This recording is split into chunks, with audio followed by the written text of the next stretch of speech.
And really, loved ones, that is the place, honestly, of physical intercourse in the marriage of a son and daughter of God. And it is really as real as that.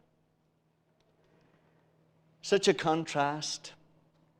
And you know, it'll startle you even as I use the phrases, but I use them to bring before you how far we've got from that.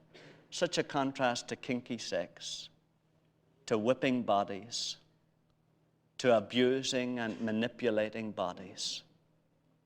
Such a contrast to the concentration on trying to get the physical thing right. And you see, that's the pathetic state of sex in our society, and that's the reason for the pathetic state. It's the idea that somehow, by working on the other loved one's body, you can create the security and the sense of value and the sense of unity and safety and intimacy that can only be created when you're joined together by God and you're joined together in spirit and in mind and in emotions. It's the pathetic misunderstanding that somehow by acting upon the body, you can perhaps act upon the will and the emotions and the mind, and if ever you do think of the spirit, you can somehow act upon the spirit.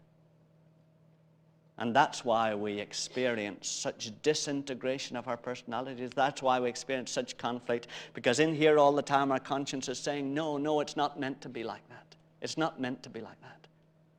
That's why even when the husband comes home, even with his flowers, the wife often refuses him physically, because he sees the thing as just making something up that he made go wrong. He sees it as something that he ought to do that she can see outwardly, and it should make everything right in her own personality. Well, that isn't the problem at all. The problem is that there's no unity in there at all, and they never share that unity. And they're trying to impose a unity by motivating each other's bodies in different ways. It's really the cause of the animalish horror of a husband forcing himself on his wife.